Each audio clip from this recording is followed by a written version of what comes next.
Good morning, everybody. It's Thursday. Hang on, let me close the door. Come on, no, you don't have it. Harriet, come and have a treat. Oh. These are the treats that she has. The creamy casset treats, and she loves them. You come in the place, baby. Come on. Oh, Daisy Maisie. There she is. There's Mrs. Beautiful this morning. Come on, you can have it on my lap. Here then. Up here then. She's ever so good, you know. She'll jump on me and she'll get on the bed and everything and she'll scratch the furniture. But she doesn't actually sit on the furniture. Come on. You can come up. Look, I'll put the tablecloth down. There you go. Come on. Want Mama to lift you? She had such a day yesterday. Well, we all did. We had the men doing the fencing at the back and putting the gate on. And right at the back of the house, he did the gate and the posts. But the three fences that way, he has got a gate coming that way. And outside of his gate, he's got a whole load of junk or whatever it is, covered by a tarp. And he's responsible for that passage, for that entryway. All these flagstones are covered with green, with algae, with moss. So walking down there is treacherous. And he's responsible for it. The lady who was there before, my friend, I won't mention her name, hello you if you're listening, they owned it, the passageway. Somebody's got to be responsible for it. So they owned it. I think they were the first to move in. And then subsequently, another gentleman had it because he'd wanted it all along. So he had it. And when they moved, and I don't know what went on, but they wanted it back with that property. So the builder paid him to let him apparently have the entryway. And you know what he paid for it? A penny. Let me just... Oh, she won't let me close the door. I'm not playing.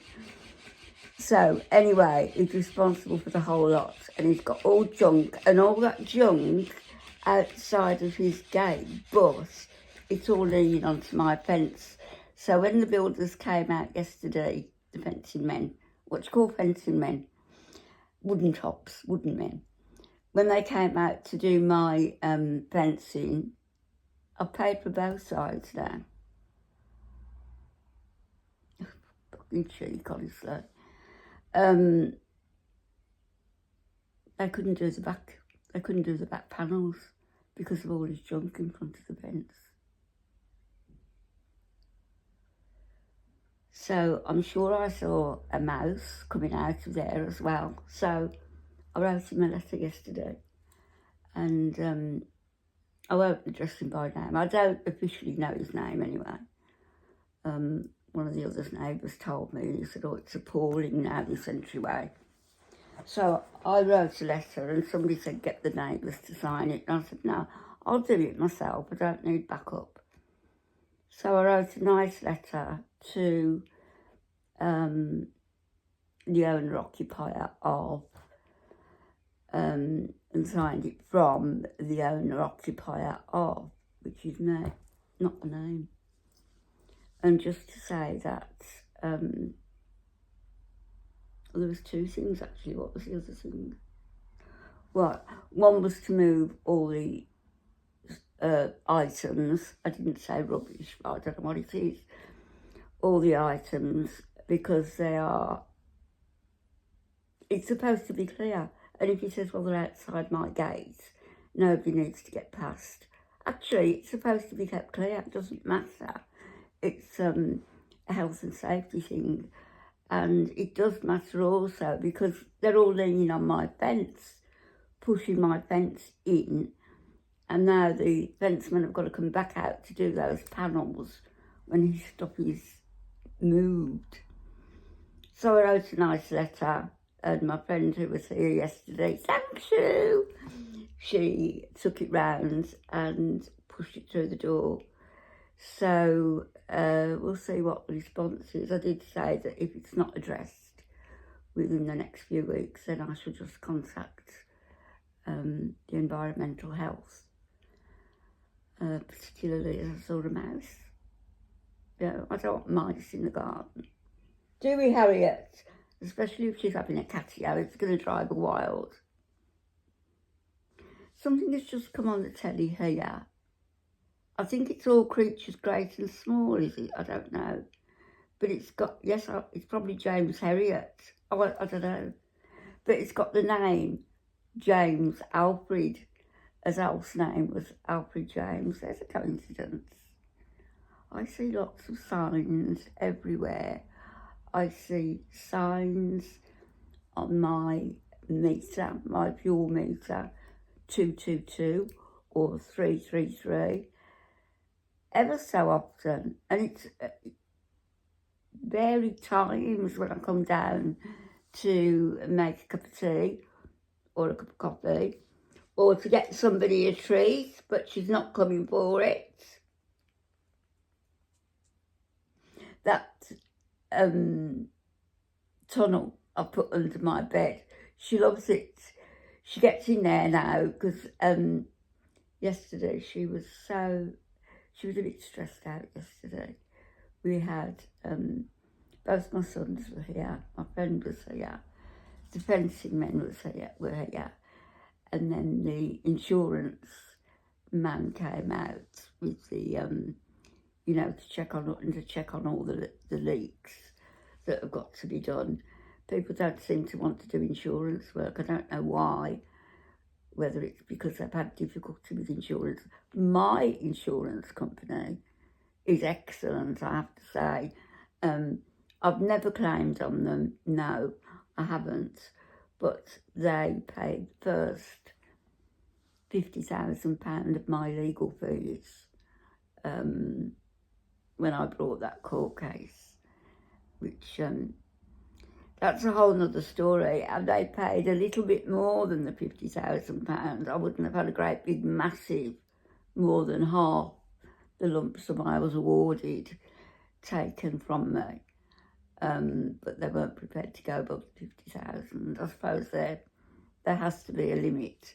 But my bank, I've banked with this bank since 40 years.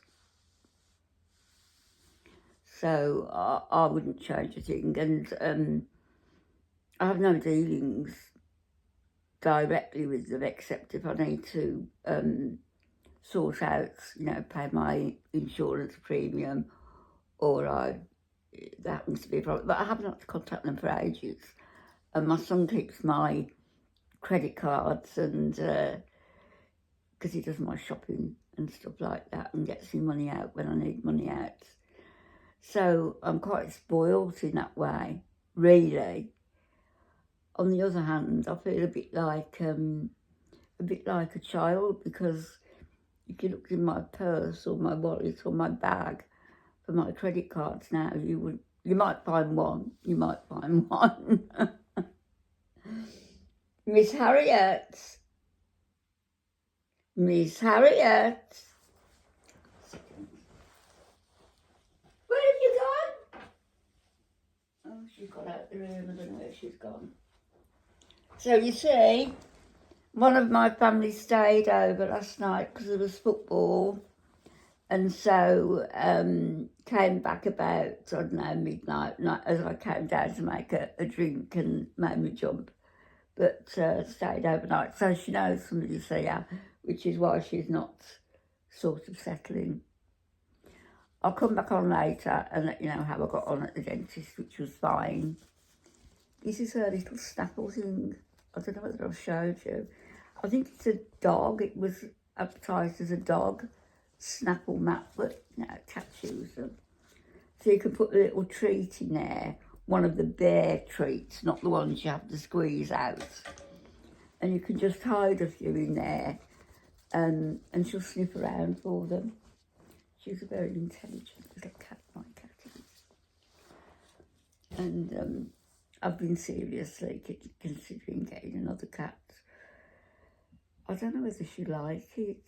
She is quite demanding, Harriet is, and she loves the attention. So I really don't know whether she'd appreciate another cat coming into the house.